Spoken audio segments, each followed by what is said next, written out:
గత ఎన్నికలకు ముందు కోడికత్తి కేసు అందరికీ గుర్తుండే ఉంటుంది. మరి ఇది మొదలై 3 సంవత్సరాలు అవుతున్నా కూడా మరి ఈ కేసు అంశం అయితే ఒక కొలిక్కి రాని పరిస్థితి. ఈ కేసు ఈ రోజు కూడా వాయిదా పడింది విచారణ అని చెప్పి వార్తలు అయితే వస్తున్నాయి.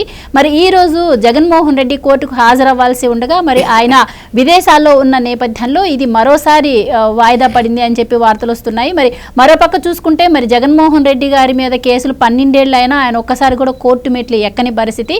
అసలు ఈ పరిస్థితులను ఎలా చూడొచ్చు? మరి కోర్టులను ఇలా నిర్లక్ష్యంగా జగన్మోహన్ రెడ్డి గారు చూడడాన్ని ఎలా భావించాలి? ఇలాంటి విషయాలు తెలుసుకుందాం. మనతో పాటు ఉన్నారు సీనియర్ జర్నలిస్ట్ దుర్గా కుమార్ గారు. నమస్కారం. నమస్కారం గోవర్ధని, మన వీక్షకులకు. సార్, కోడికత్తి కేసు గత 3 సంవత్సరాల నుంచి మనం చూస్తూనే ఉన్నాము. జనుపల్లి శ్రీనివాస్ అనే వ్యక్తి కోర్టు చుట్టూ తిరుగుతూనే ఉన్నారు. ఒక్కసారి జగన్మోహన్ రెడ్డి కోర్టుకు వస్తే ఈ కేసు అప్పటితో క్లోజ్ అయిపోతూ ఉండేది. సో ఆయన సగం జీవితం కూడాను జైల్లోనే గడిచిందనే చెప్పొచ్చు. సో అసలు మరి అంటే ఆయన తప్పు చేశాడో లేదో తెలియకుండానే, అంటే ఎవరైతే నిందారోపణ చేస్తున్నారో ఆ వ్యక్తి ఫస్ట్ కోర్టుకు వస్తేనే అతను చేశాడా లేదా అన్నది తెలుస్తుంది. అతను మరి ఇన్ని సంవత్సరాలు అన్యాయంగా జైలు శిక్ష అనుభవించినట్టే అనుకోవచ్చా? ఎందుకు జగన్మోహన్ రెడ్డి గారు మరి కోర్టుకు హాజరవ్వట్లేదంటారు? మీరేం చెప్తారు? పిల్లికి చెలగాటం, ఎలుకకి ప్రాణ సంకటం అని ఊళ్ళల్లో ఒక సామెత ఉంటుందమ్మా. పిల్లి ఎలుకతో చెలగాటం ఆడుతూ ఉంటుంది. అది సంపాలని దానికి ఉద్దేశం లేకపోవచ్చు, కానీ అది ఎప్పుడు గట్టిగా కొరికినా ఎలుక చచ్చిపోతుంది. ఇప్పుడు అలా ఉంది ఇప్పుడు పరిస్థితి.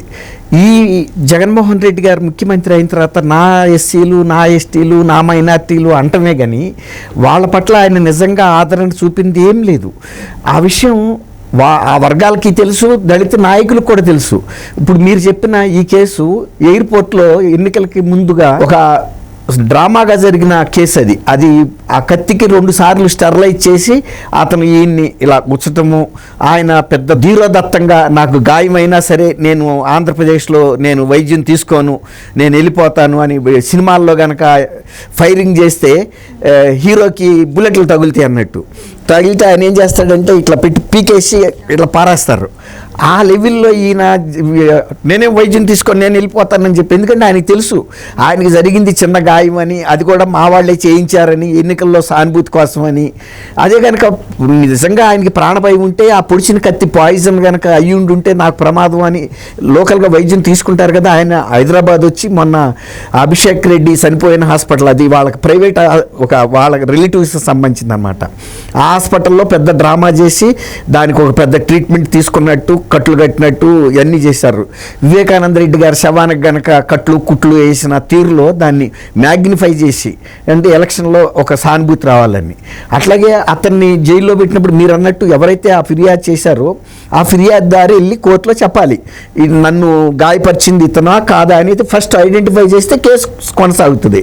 అసలు ఆ కేసుని ఐడెంటిఫై చేయకుండా అతన్ని కనీసం 5 సంవత్సరాల పాటు శిక్ష అనుభవించే పరిస్థితి. ఆయన ఉన్నది ఎక్కడ? విజయవాడలోనే. తర్వాత చీఫ్ మినిస్టర్ అయిపోయాడు కొద్ది రోజుల్లోనే. ఇలా కోర్టుకి వెళ్ళొచ్చు. అది కూడా ఎవరికి అప్పచెప్పారు? ఇది మామూలు లా అండ్ ఆర్డర్ పోలీసులు కాదు, నేషనల్ ఇన్వెస్టిగేటివ్ ఏజెన్సీ, కేంద్ర NIA. అంటే అది కేంద్ర ప్రభుత్వం పర్యవేక్షణలో నడిచే సంస్థ. అత్యంత ఉన్నతాధికారులు, అత్యంత నిపుణత ఉన్న పోలీసులు ఉండే వ్యవస్థ చేత ఎంక్వైరీ చేయించారు. వాళ్ళు అప్పుడు ఏం చెప్పారు తెలుసా? ఇందులో కుట్రకోణం ఏమీ లేదు, అసలు అతనికి రాజకీయంగా ఎవరితోనూ సంబంధాలు లేవు, ఇది యాదృచ్ఛికంగా జరిగిన సంఘటనే, ఇతనికి వాళ్ళ కుటుంబానికి కూడా లేదు. ఎంత తరోగా ఇన్వెస్టిగేట్ చేశారంటే వీళ్ళు ఇందులో కుట్రకోణం ఉందని, రాజకీయ కోణం ఉందని కూడా దానికి ఒక కలర్ ఇవ్వడానికి ప్రయత్నించారు. అప్పుడు వాళ్ళు ఈ వీళ్ళ కుటుంబానికి సంబంధించిన పూర్తి పూర్వాపరాలన్నీ కూడా వెతికారు. ఎక్కడ ఏం లేదు, వాళ్ళు చాలా నిరుపేద కుటుంబం, వాళ్ళ అన్నయ్య కూలి చేసుకుంటాడు, ఇతను వైజాగ్ ఎయిర్పోర్ట్లో ఒక టెంపరీ వర్కర్ అని తేలింది. తేలింది ఏంటంటే వైఎస్ఆర్సీపీ నాయకులకి చెందిన ఒక అగ్రనాయకుడి బంధువులు వీడిని ప్రోత్సహించి నువ్వు ఈ రకంగా చెయ్యి, మేము దాన్ని ఉపయోగించుకుంటాం రాజకీయంగా అని చెప్పారనేది కూడా బయటకు వచ్చింది. అది కాకుండా ఎవరైతే ఆ టైంలో జగన్మోహన్ రెడ్డి గారికి వైద్యం చేశారో వాళ్ళకి జగన్మోహన్ రెడ్డి గారి హయాంలో క్యాబినెట్ హోదా ర్యాంకులు కూడా ఇచ్చారు అని చెప్పి కూడా వార్తలు వచ్చాయి. అవును, ఇస్తాడు.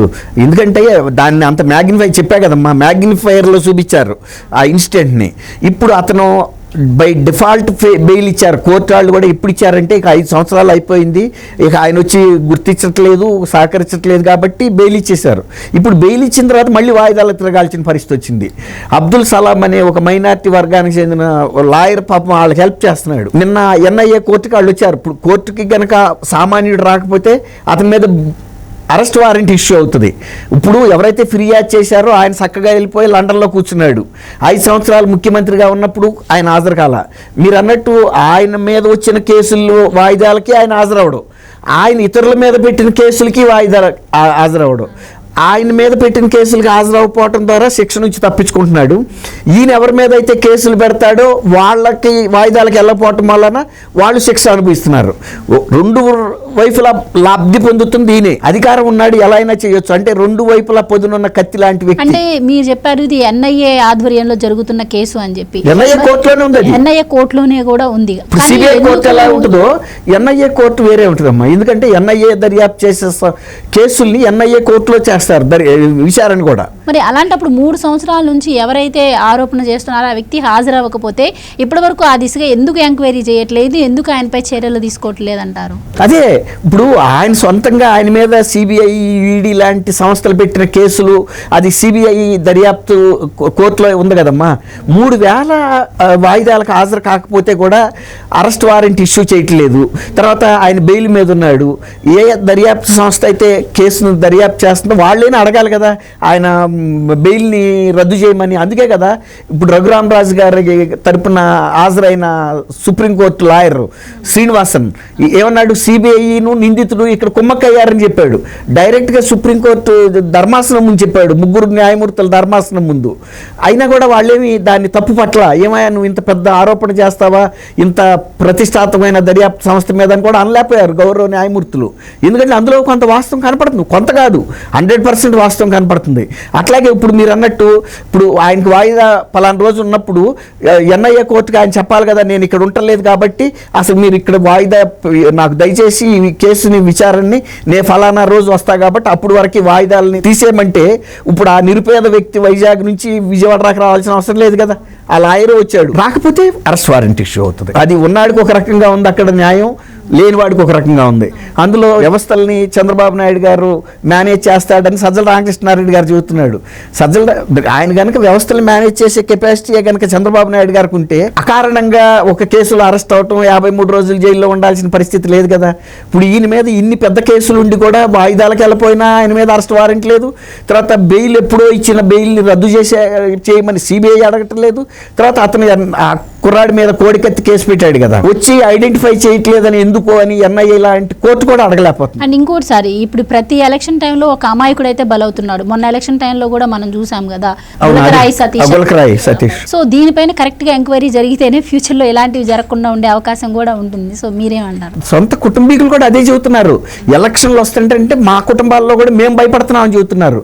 కిందటిసారి వివేకానంద రెడ్డి గారు హత్య చేసి చంద్రబాబు నాయుడు గారి మీద ఇచ్చాడు, దాని వల్ల లబ్ధి పొందాడు.